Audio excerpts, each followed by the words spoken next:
Sebelum nonton video ini, ada giveaway kalung dan kaos official Ikatan Cinta untuk pendaftar baru SpinPay. Download SpinPay sekarang di App Store dan Play Store. Kita harus pahami, kerjakan semua ibadahnya mulai saat ini. Apalagi kalau Bapak Ibu itu sudah jago dalam sholat, jago dalam baca Quran,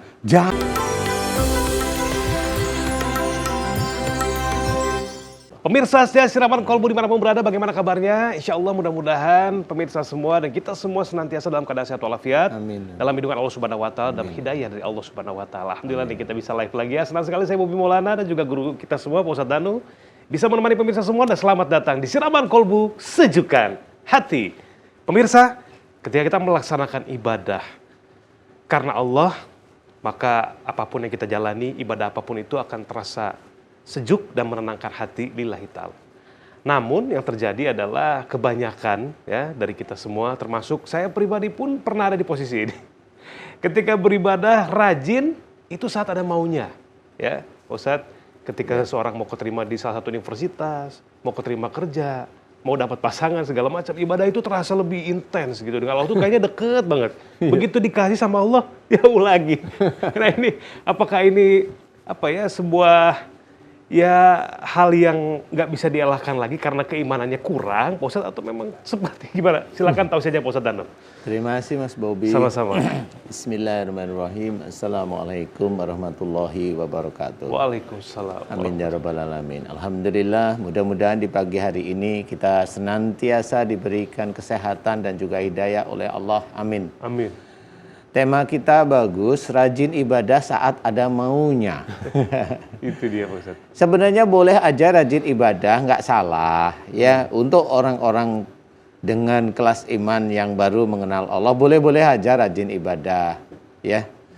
Tetapi pada saat ada keinginan duniawi, nah ini harus hati-hati. Saya menjelaskan ini biar difahami. Karena rata-rata biasanya orang itu ada unsur untung nggak saya melakukan ini. Biasanya orang itu seperti itu. Dan itu memang tidak terucap, tetapi itu ada dalam pikiran orang itu. Katanya Allah yang mengatur rezeki, berarti kalau saya rezekinya ingin banyak, berarti ibadah saya banyak. Itu sudah hitung-hitungan tentang duniawi sebenarnya. Memang Allah maha mengatur rezeki, tapi ya tidak serta-merta ibadah banyak, kemudian rezeki juga lebih banyak, enggak. Itu nanti orang Islam kaya semua. Gitu. Benar. Ya, tapi intinya harus difahami bahwa yang harus kita kerjakan itu adalah akhirat. Kita ingin masuk surga, itu harus difikirkan. Dan bagi yang dakwah juga harus menjelaskan bagaimana sih ibadah yang benar, baik di hadapan Allah itu jelas. Kita sudah ditekankan dalam salah satu ayat Quran, inna sholati wa nusuki wa mahyaya wa mamati lillahi rabbil alamin. Kalimat ini mengunci ya, sesungguhnya sholatku, ibadahku, hidupku dan matiku hanya untuk Allah. Berarti memang kita mengerjakan sholat itu harus lillahi ta'ala. Iya. Mengerjakan ibadah yang lain, ya baca Quran, ya puasa, ya melakukan perbuatan baik, itu harus karena Allah, lillahi ta'ala. Hidup dan mati itu disusun, jadi kehidupan kita itu disusun karena Allah ta'ala. Kehidupan kita, baik kita itu diberi, bisa berjalan, mengerjakan sesuatu, berbicara, berpikir, mendengarkan sesuatu. Ada fitnah itu disusun bagaimana lillahi ta'ala. Disusun ya, jadi kita yang belajar untuk memahami. Kalau nanti kita itu diberi kenikmatan oleh Allah Ta'ala, bersyukur. Diberi kenikmatan seharian full sampai kita itu tidur. Sebelum tidur bersyukur bahwa seharian ini Allah memberikan kenikmatan kepada kita. Kenikmatan yang tidak bisa kita bayangkan. Itu terus diberi kenikmatan. Nah itu kehidupan kita pun disusun. Yang akhirnya kematian kita pun karena Allah. Kenapa? Dengan kehidupan kita itu lillahi ta'ala, insya Allah kematiannya akan mengikuti. Jadi bukan persoalan kematian itu mengikuti dengan lillahi ta'ala. Bagaimana cara meninggalnya kita itu benar-benar atas ridha Allah. Ya, kita harus paham itu. Kayak umpamanya, wala tulqu bi aidikum ila tahluka. Jadi di sini ceritakan, dan janganlah kamu menjerumuskan dirimu dengan perbuatanmu ke dalam kebinasaan. Berarti orang itu bisa aja meninggalnya itu karena memang perilaku buruknya. Dan ini kebanyakan perilaku buruk itu yang gimana? Contoh nggak bersyukur itu buruk. Contoh melakukan perbuatan dolim, mulutnya kasar, tangannya sering fitnah, mulutnya sering fitnah, nyebarin di YouTube yang sebenarnya itu salah dan dosa, dia lakuin, disebarin. Itu nanti kematiannya itu bukan karena Allah. Kematiannya dia susun sendiri, dan itu namanya bunuh diri. Makanya kita harus paham bahwa ibadah kita kerjakan, ya sholat, ya baca Quran, ya ini harus lillahi ta'ala. Jangan sampai kita itu baca surat Yusuf ayat sekian sampai sekian untuk melet seseorang. Jangan ya. Jangan, karena itu kalau kebanyakan yang beredar kan begitu. Saya ngerti masalah itu, tapi saya nggak mau cerita ayat yang mana. Karena itu memang tidak ada dalam tuntunan kita.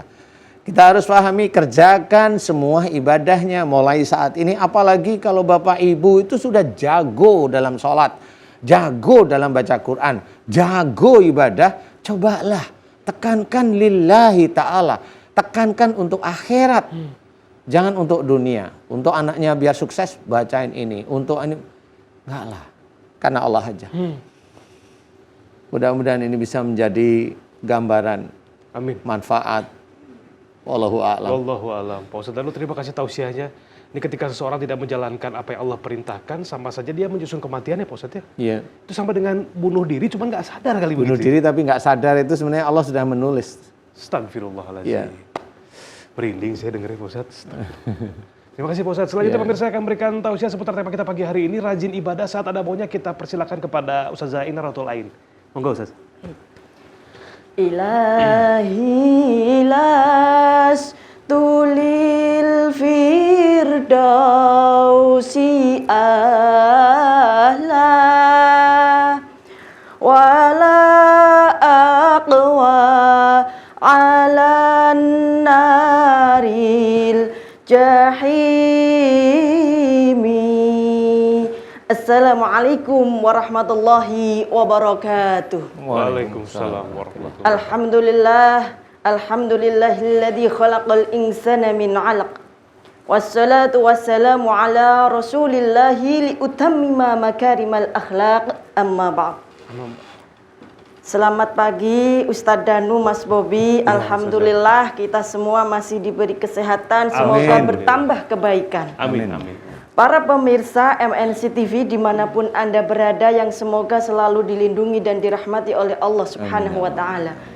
Tema kita kali ini sangat luar biasa, yaitu mengenai rajin ibadah saat ada maunya. Siapa di dunia ini yang tidak punya mau? Tapi jangan sampai maumu jadi harimaumu. Loh, bagaimana kalau maunya kita jadi harimaunya kita, maka harimau itu yang akan menggerogoti, merongrong semua ibadah-ibadah yang telah kita lakukan. Sebagaimana di dalam surat Asy-Syu'ara ayat 20 dikatakan bahwa a'udzu billahi minasyaitonir rajim, bismillahirrahmanirrahim, man kana yuridu harsal akhirati, maka siapa yang suka beribadah dengan kita berorientasi kepada akhirat, maka insya Allah nazid lahu fi harsi, kita akan dikuatkan, dikokohkan langkah kita. Maka segala sesuatu jika kita niatkan untuk Allah, untuk akhirat, maka segala sesuatunya kita tidur kerja, kita kerja, maka berarti tidur ibadah, kerja ibadah, tidur di tempat kerja juga ibadah. Ibadah karena apa? Lillahi ta'ala. Jadi semuanya karena Allah Subhanahu wa Ta'ala. Maka kita harus termotivasi untuk yang pertama yaitu ke akhirat, yang kedua yaitu ke dunia. Yang keduanya ini harus seimbang antara dunia dan akhirat. Namun yang perlu kita waspadai bahwa orientasi ke akhirat itu menurut psikologinya sufistik, yaitu menurut Imam Al-Ghazali Rabi'ah Al-Adawiyah, maka kita mendekatkan diri kepada Allah dengan roja dan khauf. Tapi secara psikologinya humanistik, kita kasih contoh Abraham Maslow itu memiliki hierarki kebutuhan, yaitu seperti kebutuhan fisiologis, kebutuhan rasa aman, rasa kasih sayang, penghargaan dan eksistensi yang itu perlu kita raih. Namun kita harus bisa memilih-milih, harus bisa mengorientasikannya kepada akhirat. Karena ketika kita berorientasi akhirat, maka insya Allah kita akan dapatkan semuanya. Tetapi ketika kita berorientasi kepada dunia saja, maka naudzubillahi min dzalik, wallahu a'lam, apakah kita akan diberikan oleh Allah atau tidak, kita tidak tahu sama sekali.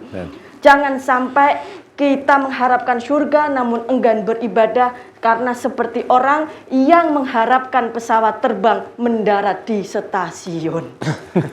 Baik, terima kasih, semoga bermanfaat. Santen parutan kelopo, cekap sementen atur kawula, masang pulut ing dhuwur cemara, salah luput kula nyuwun ngapura. Akhirul kalam, wallahul muwaffiq ila aqwamit thoriq. Wassalamualaikum warahmatullahi wabarakatuh. Waalaikumsalam warahmatullahi wabarakatuh. Barakallah. Ustazah, silakan duduk. Terima kasih atas tausiahnya. Sama-sama. Pemirsa, mari kita sama-sama belajar untuk melaksanakan ibadah itu lillahi ta'ala, betul-betul karena Allah. Jangan sampai ketika kita ingin ini, itu, percayalah bahwa Allah lebih tahu apa yang kita butuhkan daripada apa yang kita inginkan. Betul kata Pak Ustadz, kalau semua orang seperti menyuruh Allah jadinya Pak Ustadz ya. Kalau kita ibadah ini, ibadah itu, ya Allah kasih dong gitu. Ya kalau dikasih semua sama Allah yang begitu, ya kaya semua. Gitu. Nanti nilai ibadahnya di mana ya. Mudah-mudahan bisa dipahami. Sekali lagi terima kasih untuk guru-guru saya. Barakallah. Selanjutnya pemirsa, selain satu ini kita akan masuk ke segmen TPO atau Tanya Pak Ustadz Danu. Ada pertanyaan dari narasumber online kita. Kemudian Ustadz Danu akan mencarikan solusi untuk pertanyaan pemirsa melalui kolom Instagram. Seperti apa? Jangan kemana-mana, tetap di Siraman Kolbu, Sejukkan Hati.